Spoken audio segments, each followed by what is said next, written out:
Hey guys, today we're going to talk about what I like to call the ultimate wealth killer. Cars! Now don't get me wrong, I love cars.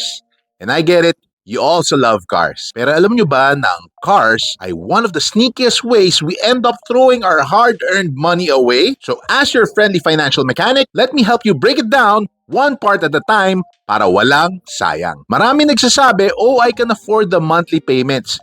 Kayang-kaya ko na yung kotse. Pero hindi lang yan. It's not just the monthly bill na binabayaran mo. Let's talk about depreciation. Every car loses value over time. Parang cellphone lang yan. Pero for the cars, the depreciation hits very hard. Paglabas mo pa lang ng kasa, nag-depreciate na siya. And the new car, the second you drive it out of the dealership, it loses around 15 to 20% of its value. And by the time it's 3 years old, fancy new car is worth half of its price. So imagine that big chunk of money na invested ka lang, but it's just shrinking. Pagdating naman sa maintenance and repairs, alam niyo yung mga small parts, filters, spark plugs, oil, brakes, sila yung mga minor gastos na hindi natin iniisip upfront at hindi mo rin napapansin na, ay teka, lumalaki pala siya in a year. Once a part gets worn out, paandar ka sa gastos. And the older the car, the more wear and tear you're dealing with. Especially here sa atin kung saan hindi masyadong smooth yung mga kalsada, and pagdating na rin sa insurance and registration, parang mga hidden fees din yan. Masakit sa bulsa every year kasi hindi siya small amount. And let's not even talk about insurance kung medyo higher end yung model ng car mo. Masakit sa bulsa yon. And talagang biglaan ang gastos pagdating sa premiums. Gas prices, hindi na yung bumababa. Parang stock market sana siya pataas ng pataas. Pero hindi siya nagiging spaghetti na pababa ng pababa. Kahit mag-fill up ka lang ng konti, mapaisip ka pa rin. Saan napupunta yung allowance ko? So think about that over the long term. Especially kung mahilig kang mag-off-road, kahit mag-fill up ka ng konting gas, mapapaisip ka pa rin, saan napunta yung allowance ko? So think about it over the long term. Especially kung mahilig kang mag-road trip or malayo yung bahay mo sa trabaho mo. Here's the deal. That money you're pouring into your car, especially kung mahilig ka pa sa mga accessories, it's money na pwede sanang mag-grow for you. Instead of just burning up in gas and repairs, marami kang pwedeng gawin na ibang bagay. Imagine, instead of paying, let's say, 15,000 per month sa car loan at iba pang car expenses, you put that money in an investment account. I'm not saying you put it all sa stocks agad, Nako. Pero even if you put half in a safe option like Pag-ibig MP2, or maybe a mutual fund, or maybe just a high interest yielding deposit, or maybe a digital bank, yung kita nun in the long run could actually be big basta consistent ka lang and you use it to buy for your new car in cash. Para hindi ganun kalaki ang ilalabas mong pera pagdating sa interest. If you don't have a solid emergency fund yet, ito yung perfect time to build it up. Kasi let's face it, walang gustong umutang every time merong emergency. Instead of putting it all in your car, make sure meron kang buffer fund na well, it covers your car na rin, pero you'll feel more secure kung sakaling, knock on wood, may nangyari. Just in case may balak ka naman magbumili ng big purchase like a house, that extra cash can go on a long way as down payment na. Unlike a car, yung bahay kasi tumataas yung value over time.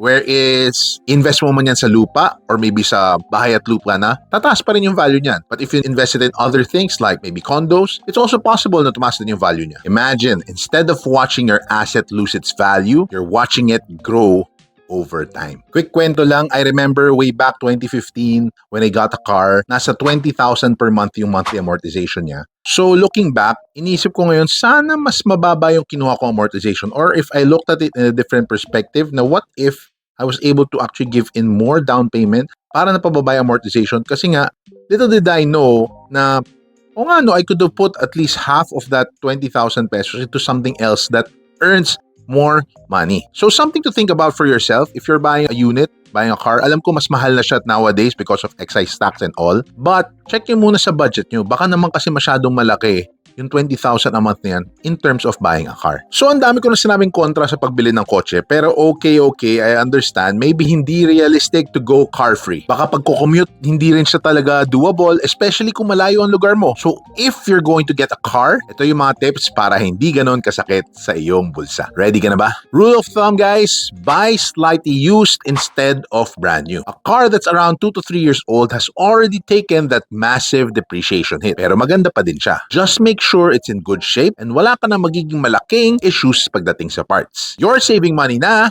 and you're avoiding the big depreciation drop. Mas maigi na magsama ka ng trusted mechanic mo kasi nga yung mga mekaniko na yan sila yung nakakaalam talaga niyan para ma-check yung mga sasakyan na bibilin mo. Kasi kahit sa cars may mga scammers din. Type in the comment section sino na scam ng pagbili ng kotse. Fuel is a huge chunk of your car budget. So kung bibili ka na rin lang, try looking for models na sumisip-sip lang pero hindi tumutungga ng gas. Hindi lumalaklak ng car fuel. Smaller engines tend to be easier on gas. Yung mga small cars, hatchbacks, it's kinder on your wallet. Plus, tipid na rin yan sa environment natin. Mas sustainable in a way. Pagdating sa maintenance, usually it's just like your health. Prevention is better than cure kahit sa mga kotse. Regular oil change, brake checks, and kung ano-ano pa. Keeping everything in good condition means you're less likely to have massive repair bills in the future. Speaking of regular check-up, I remember yung isang car ko dahil during the pandemic, may 1 to 2 years ka na stock up. So nung pina-check up ko po siya, medyo magastos po yung naging maintenance ko because dahil hindi siya regularly na-check yung brakes, nagkaroon ng issue yung kanyang ABS system and medyo magastos po pala ang ABS system na yan. Pero pagdating sa normal preventive maintenance, you don't need fancy tools for this. A lot of it you can actually do yourself or sa iyong trusted na mekaniko na affordable lang. Ito rin nagpapatagal ng life or lifespan ng isang sasakyan. But syempre kung gusto mo ng trusted, go to your regular casa. Sila po kasi mga experts dyan. So baka kaya mo naman talaga to go car free or at least lessen your dependence on it. Here are some alternatives worth thinking about. Matik yan. Public transpo. Okay, alam ko na nga, medyo issue ang public transpo sa Pilipinas. But useful pa rin siya. Because public transpo may not be perfect, but kung may MRT or may bus route ka malapit sa place mo, give it a try. Saves on gas, parking, and honestly, less stress sa traffic. Sino dito yung mga natatraffic? Tapos nasa stress, busina ka pa. Nako! The same goes with ride sharing or carpool. Minsan, cheaper pa siya compared to owning and maintaining a car full-time. If you're close to work or school, biking and walking can actually be a great alternative kasi hindi ka lang nakakatipid, nagiging mas healthy ka pa. Konting ingat nga lang pag biking ha, maraming kamote dyan. Oops!